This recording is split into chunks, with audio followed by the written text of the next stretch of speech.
Hey, everybody, it's Chris Aiken from the Classic Metal Show and the Aftershocks podcast.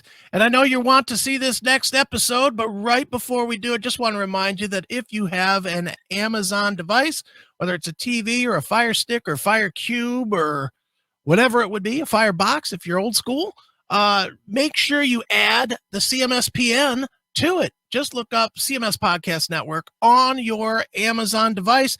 Add the channel, and you will get every episode of all 4 shows for free right there on your TV.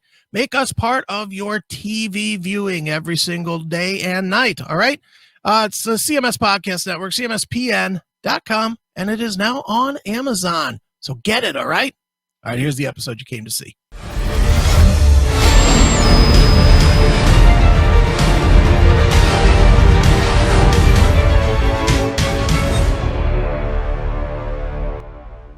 All right, let's do this. All right, well, here we go. Welcome to another episode of Aftershocks at AftershocksTV.com on the CMS Podcast Network. And joining us today, we've got 2 longtime veterans in the hard rock and metal world, and they're here to talk about the collaboration they did for the song Heaven's Fury.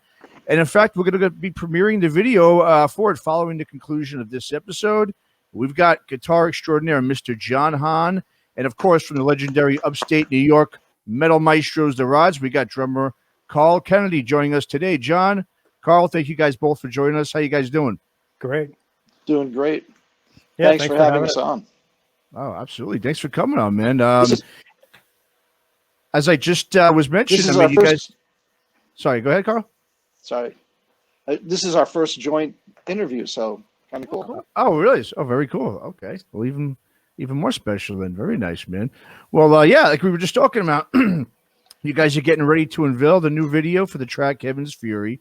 It's off of John's new release titled Undiscovered World. Most of our listeners obviously know, no doubt, already familiar with who Carl is, but they might not be too familiar yet with John. So just to start things off, John, why don't you just go ahead and give sort of the listeners a brief synopsis of your career in music. I mean, I know you got your break, if you want to call it that, when you were featured in Mike Varney's column in Guitar Player magazine some years ago. So just talk a bit about, brief history of your career so far up until now.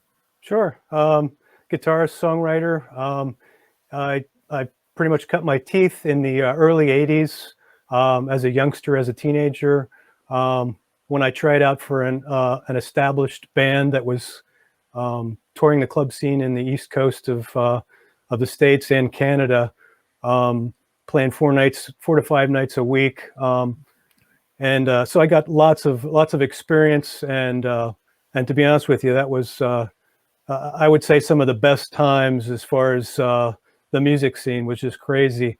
But I just had some incredible experiences with that band through the years, and then towards the end of the 80s. I decided to start writing some instrumental music and see if I could get any interest. So basically, that's when I sent out a demo to Mike Varney, and like you said, he spotlighted me in Guitar Player, and that kind of inspired me to get more into pursuing that. So basically, in the early 90s, I decided to get off the road for a while and just focus on writing and playing and seeing where I could go with the instrumental guitar music. So that's when I also sent some material out to David Chastain of Leviathan Records. And then he ultimately signed me, where I released my debut and a couple of Guitar Masters CDs. And then I also did a vocal project CD with a band called Thick as Thieves, which was released in Japan only. And then subsequently a couple more CDs, which kind of brings us to today with my new release. Very cool. All right. Awesome, man. Well, yeah, I mean, Heaven's Fury obviously is certainly not your guys' first rodeo together in terms of making music, as you both go back to is, pretty long time ago when I know, Carl, you were drumming for John's first release, Out of the Shadows. So talk a bit, I guess, Carl, we'll go with you here. We'll talk a bit about the collaboration between the two of you over the years. I mean, and what is it that really makes you guys click so well together when creating music? Well, I had a recording studio here in PA, and John came in to record, and his band Harpo had come in to record. So I had met John then, and his stuff blew me away. And I have to say that I was and am a fan.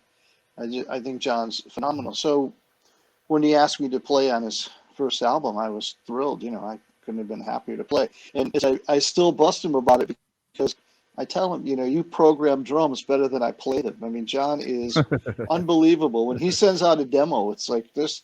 I just steal as much as I can from what he programs because he truly, and that was then. He was doing it back then. I mean, he's just gotten better and better. And then when it came time for me to do my first solo album, which, it was something that really was not planned. John was the first guy I asked. I mean, it was a no-brainer. And, and then, of course, asking me was really an honor again to perform on this album. But I don't know what to me, this has been an amazing journey musically. We meshed pretty well.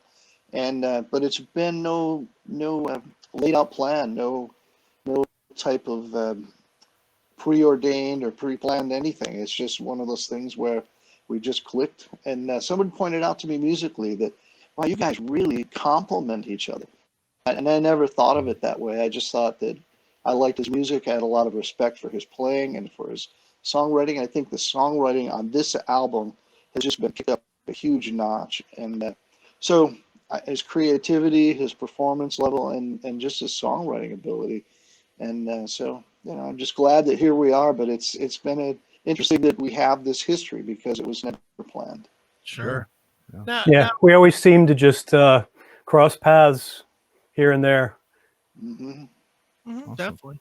Now, talking about this kind of music, John, and listening to the album, it's very much like Carl said. The songwriting is really, really strong, and it's so diverse. And I think that is probably the biggest strength to it, is that it really is diverse. And we can look at a song. We'll start with Heaven's Fury, obviously. That's not just in my ear, and tell me if I'm wrong. It's definitely not something that came out of a riff and you just built. It's definitely a composition, or it feels like a composition that, probably took some time to put together, and, probably a lot of orchestration to figure out the parts. Talk a little bit about how that piece of music, in particular, came together. Yeah, actually, to be honest with you, all of the songs, they start with something, a seed. And in this case, it was actually that the intro riff, that main riff of the song. And typically I don't sit down with a guitar and just start playing and something will come out and catch my ear. I like to hear and build the parts in the song in my head. So over the course of a day, I'll start hearing a song and build on it. And then I'll come down here to my bunker and start recording, and then just start building off of it. But basically, majority of the song just comes from what I hear in my head, and then transposing that to guitar, and then building from there. Sure. Now, and this comes from a person that is not a guitar player, so I'll just tell you that up front. I am a very failed drummer, so I can relate. I can't relate to either of you too well, but less to the guitar playing. For this, no, I'm also a failed drummer myself, so stop it. Self-deprecating. Yeah. The guy with the 40-year career is a failed guitar or failed drummer. Sure you are. But John, in all seriousness, where do you draw, or how do you draw the line in this kind of music between playing to what you're trying to create versus overplaying? And I'll be real specific. Like we were talking before we started, we were talking about Symphony X. I think Michael Romeo is brilliant at playing to the song. He's a brilliant player, but he plays to the songs. Yes. Conversely, I've always thought John Petrucci, who I also think is brilliant, overplays way too much, to where the songs end up being 16 minutes long instead of 6. how do you find that balance between overplaying and fitting what without, noodling, I guess?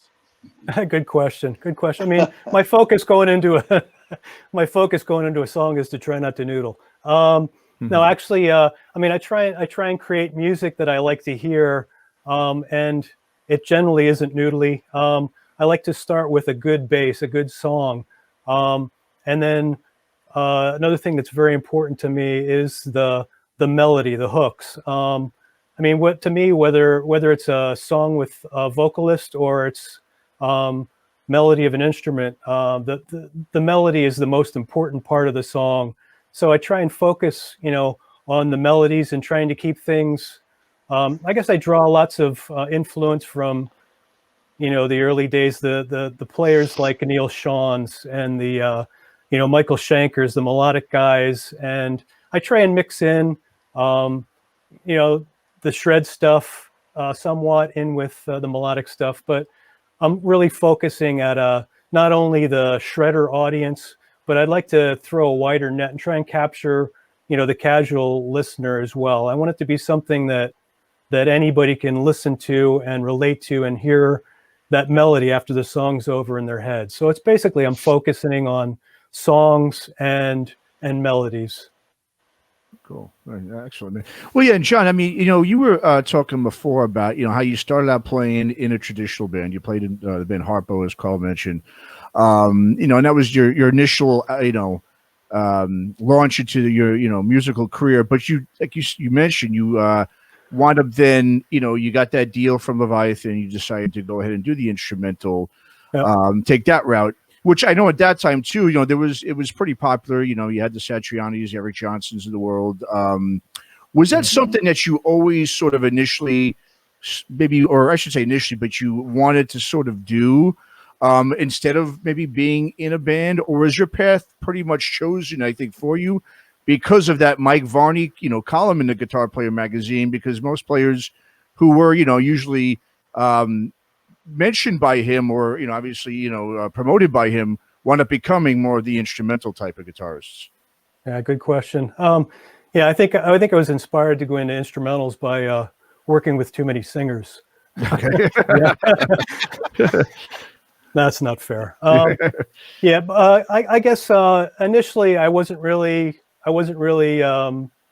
leaning towards instrumental guitar music, but as the years went on and I started learning more, and the Varney shrapnel era just exploded, and all these phenomenal players like Paul Gilbert and Vinnie Moore and Greg Howe and all these guys started coming out, McAlpine. I just started really levitating more towards that, and I really enjoyed listening to that stuff more. So at one point, I just decided to try my hand at it to see if I could generate some interest, and Varney's interest was definitely generated. So that's when I decided to go more that path. Very cool. Nice. Okay. And Carl, sorry, I like, John was talking about, he was joking about the vocalists, and John, of course, with Harpo, Shmulik Avigal, who recently passed away, they did two songs that I had written were on my Headbanger album, Heat of the Night and Crossfire. So, but John, was fantastic working with vocalists. I mean, he's just an amazing player that way. But you touched on something before, and I think maybe that's why John and I have this connection. Not that I think John overplays, but I've made a career of overplaying. So maybe that's the connection, John, how we mesh. It's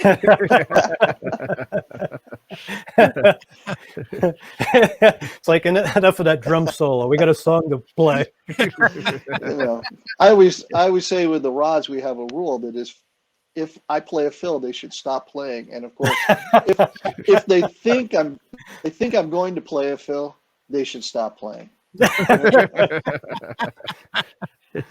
Well, Carl, I mean, you just brought up, Headbanger, and I was just going to ask you, I mean, as a guy like yourself, I mean, you've obviously been in the business so long, and I'm sure you could enlist the services of so many prominent guitarists out there to contribute to your music. So out of everyone you could have chosen, why was John your go-to guy for that first Kennedy record? I have a lot of respect for John, and as I said, I'm a fan. And John just had elements in his playing and his style, and we did communicate well musically. So I knew that he would take the songs, he would be faithful to what I wrote. But my guitar playing is probably like maybe Trump's presidency. It's had some rough spots. Not to get political, but I'm just saying, Trump's had a few rough spots. Too soon.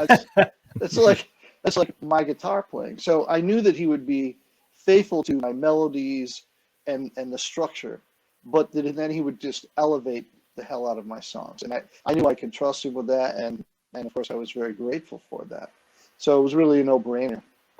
Sure. Do you think either one of you can grab this one? Do you think that this becomes a more kind of a permanent collaboration going to the future? Will John be your first call for the next Canedy record, as an example? Well, over the course of this record, I really came to dislike him. And so going forward, I mean, if we're speaking, it'll be a surprise. Yeah, No, I don't really of course. take his calls. Let's get the FU button. No, I mean, I don't even know that I would change anything, because everything has been organic, if you will. And why fix it if it's not broken? I mean, it's been going on so well. But I would always work with John if he called me, and of course I would go to him, probably my first call on any projects I'm doing outside of the actual bands I'm in. Right. Certainly. Well, and John, one of the things that really struck me listening to your record was it more just the fact that you're from Pennsylvania, which is just not known for this kind of music.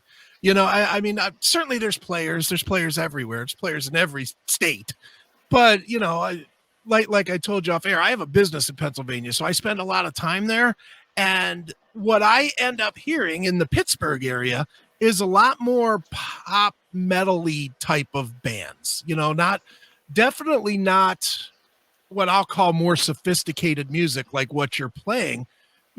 Has it been difficult to find like-minded, not only fans, but musicians as well to play with in Pennsylvania, since it's not necessarily a hotbed for progressive rock and metal? Yeah, unfortunately, I mean, there's really no playing around here now because of COVID.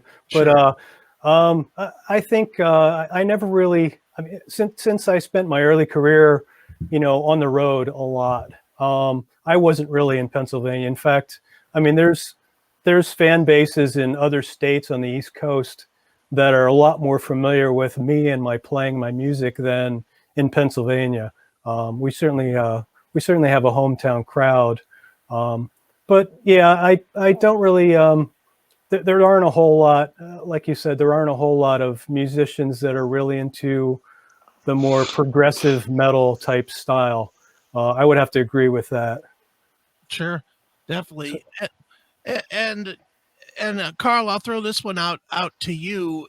With you doing, I mean, you obviously have the Canedy band, and you're working with John, and there's certainly the Rods, and I think you're what now, 31 years old. So yes, there's some kind of multiple there. Yes. I mean, do you still get up and get the amperage to do it full time, or are you starting to wind down to where you're like enjoying production more than actual performance, or where are you adjusting to at this point in your career? I'm all about playing now. When I first got my set of drums at 13, I was just gung ho, and that's how I am. I'm working with. I have my electronics set up downstairs. I have my recording kit here. I have a kit in Cortland for the Rods. I have a Canedy kit. I have a Jeffrey James band, the 7-piece or 8-piece horn band here in Scranton I played with for 22 years when I'm not on the road. I'm playing drums more than ever, and I have a new album by the 450s, which will hopefully come out in 2021, and working on a new Canedy and working on a new Rods. Like I'm 3 songs in on each album. So it's all about the drums for me. It always has been, and it's not that I love producing, but at this point, I feel like drums are it for me because I definitely see the light at the end of the tunnel, growing closer. So it's better for me. I'm just focused on my drums, and at some point, my daughter's boyfriend said, "When are you going to retire playing drums?" And my daughter, without missing a beat, we were all eating. She didn't even look up. She said, "Never." And that was a pretty good answer. It's the rock till you drop. So for me, it's full steam ahead on drums, and I'm playing at a high level, and I'm comfortable with it. And so just going to continue on. And as my sound guy said to me, could you bang and clang for me while I get some volume? So I'm going to keep banging and clanging as long as I can. I guess depending on the room size, he doesn't even need to get volume. Awesome. Well, John, I mean, in today's, music world, I mean, you have so many, there are so many great guitar players that have benefited, from the technological outlets, and platforms like Guitar Hero. We saw that about 15 years ago. These days, a lot of the guitar players are, honing their skills via YouTube. So you would think we would be seeing like an explosion of these great new music from these artists and these guitar players, but yet I think a lot of the younger generation of highly skilled guitar players, they don't really have much experience and skills when it comes to actually playing with and making music with other musicians. So there's not really necessarily lack of talent, but there's definitely a lack of will, I would say, of being able to make music together with others. As a guy who's been, you've been doing your own thing, yet also collaborating with other musicians over your career, what I guess advice could you give a younger guitar virtuoso who lacks sort of the will to go out and start a band, but they obviously have all these skills and they want to make a career for themselves? What would you give? I mean, I know it's got to be, obviously, we were talking obviously before we started recording this, we were talking to you about, how difficult really, it is to sort of build a base now for a band, let alone an instrumentalist. I mean, what kind of advice could you give a young guitar virtuoso on how to really go about it from what you've experienced? Good question. Are you sure you want me? Nobody knows who I am, so are you sure you want me to give the advice? I do. I want you to give the advice.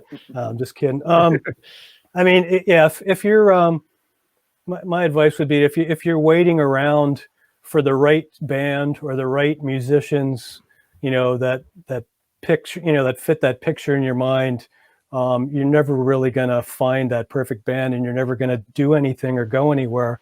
You just need to get together with like-minded players and try and write music, or if you're into playing covers, play covers, or whatever it is. But there's nothing like, feeding off of other players in the same room, making that same music together.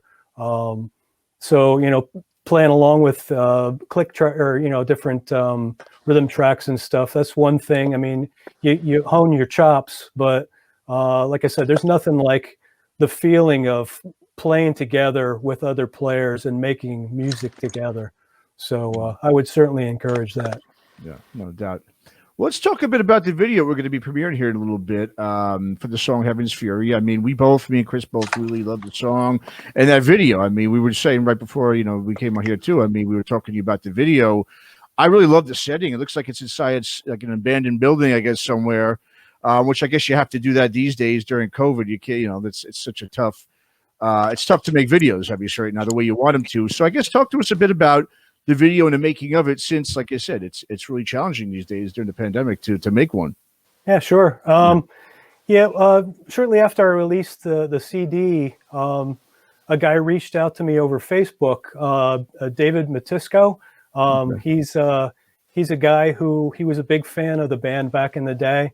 He basically told me, if you need new promo shots, I'm a photographer and I'd love to shoot you. And I said, we just started going back and forth. I'd like to do something on location because I don't really want to do something in a studio where you're standing in front of a tarp posing. I wanted it to be a cool, place with a really neat background. And as it turns out, his son is kind of somewhat of an inspiring rap artist.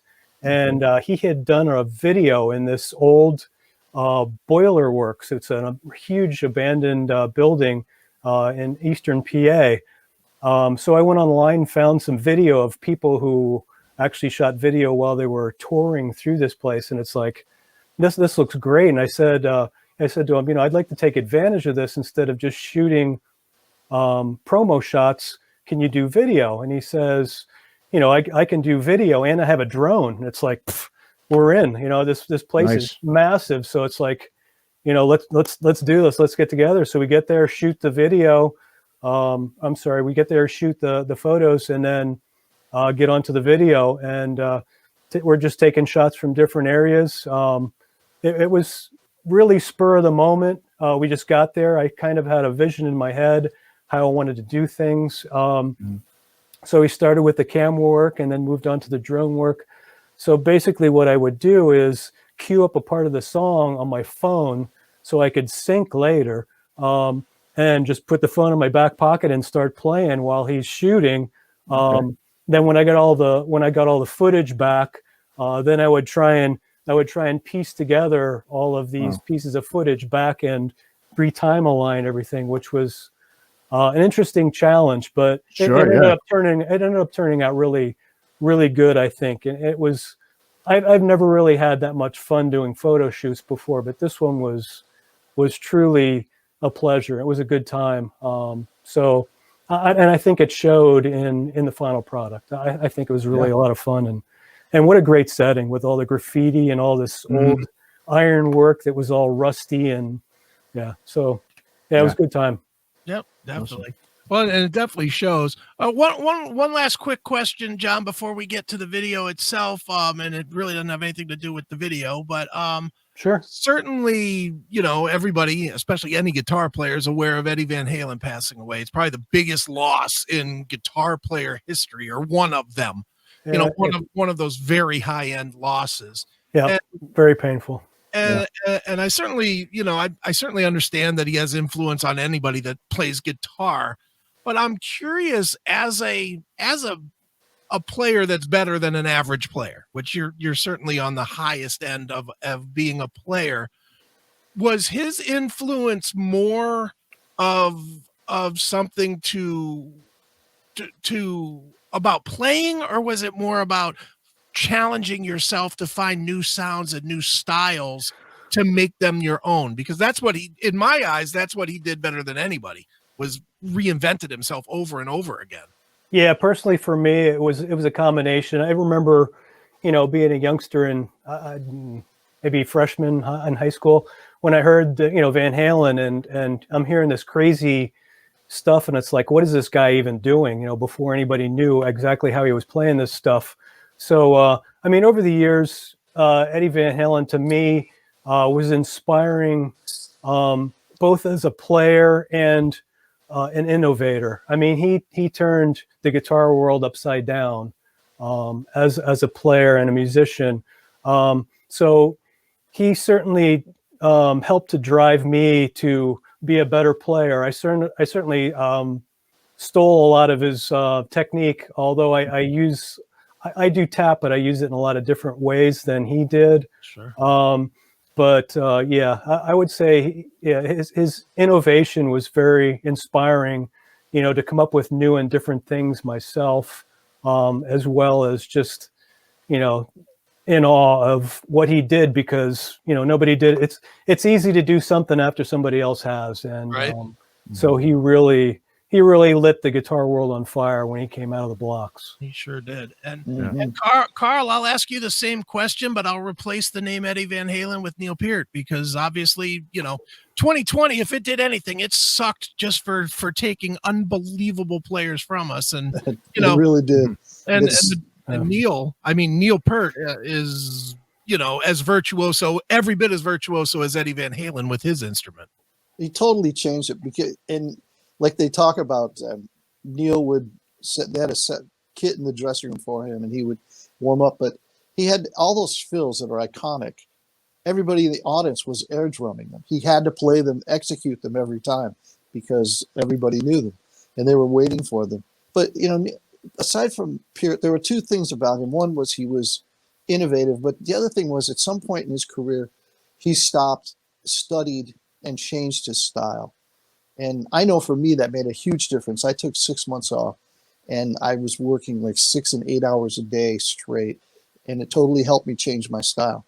But for him, he studied, and he really worked, and he was at a point when Rush was huge, and so that was a major thing for someone to do. Why did he have to? He already had made his money. I really had a lot of respect for that, and I had a lot of respect for the fact that he was so dedicated. Not to mention, he brought lyrics. You know, he had a lot to say, and so, you know, he was the consummate musician, a drummer, and you know, just a great loss. I mean, he was, who knows what more he would have done with Rush, and so it was a big loss. Yeah. Just one more quick one about Neil. What did you think as a drummer when he started adding electronics? Because I've heard some people were like, okay, that was great. It was a good challenge. I've heard a lot of other drummers that are like, that's the one bad thing that Neil did. You know, they didn't like that he tried playing some electronic drums. You know, it's hard for me to make a criticism about that, because I think that anytime, first of all, when you're reaching for something, it's not a home run every time. You're going to add whatever you're adding, whatever instrument you are, whether you're adding organic drums or electronic drums, and whatever you're trying to do, you know, you're trying to go further, expand. And so you have to respect that. Now, is it right for everybody? You know, and especially when for a lot of bands like Rush, those types of bands, there's so much impact, or Dogma, like when Eddie Van Halen kind of stopped playing guitar and went to the keyboards. People were like, hey, pick up that guitar.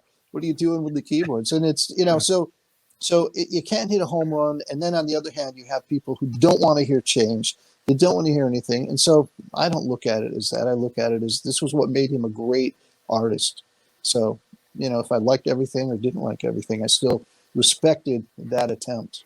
Yeah, and as far as electronic drums go, the amount of electronic drums they needed to fill in to help pull Carl over the finish line for the CD. Namaste. By the way, John, I'm kidding. This has been interesting for me, because we've talked about playing this album live, like doing shows, and it's obviously with COVID, it's impossible, but at some point it may not be, but we would need a band. And I was thinking, if we took letters from Hahn and letters from Canedy, we could call the band Hackin', and I think that would be a great name. You could get a Don Dokken lookalike to sing. Uh-huh. You could be hawking with Dokken, right? Well, I'll tell you what, guys. Why don't we stop teasing the people that are watching right now and let them get their first look at Heaven's Fury. It's brand new from John Hahn. It's from Undiscovered World. And right before we play it, John, I'll leave this to you. Where should people go to buy the record, find out more about what you're doing, et cetera, et cetera? Good question. I guess a good place to start would just be johnhahn.com. If you know, from there, you know, you can go to wherever you're looking for. I have links, but if you want the physical CD, I would say Amazon or Bandcamp. Bandcamp being a more artist-friendly site, as far as they don't, you know, take all the money and say, "Here's your quarter. Have a nice day." And digitally, again, Bandcamp and any other place you would find digital downloads, Apple Music, on YouTube, pretty much anywhere you find the digital downloads as well. You'd have no problem finding it. Great. And where should they look for you, Carl? They can go to therods.com, CanedyBand.com, or they can just look me up on Facebook. I have a few pages there, including Canedy. There you go. Perfect. Well, let's give them what they're looking for. It's John Hahn. It is Heaven's Fury. And guys, thanks so much for joining us on Aftershocks. Thank you, guys. Thanks for having us. Thank you.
Thanks for listening to Aftershocks. For more episodes, go to our website at www.aftershockspodcast.com. Visit us on our Facebook, Instagram, and Twitter pages for more news and information on the podcast. And be sure to subscribe, listen to, and review all episodes on YouTube, Spotify, Apple Podcasts, and all other podcast platforms. For your music listening pleasure, visit our website or go to www.shockwavesradio.com. For all comments and questions, please email us at info@aftershockspodcast.com.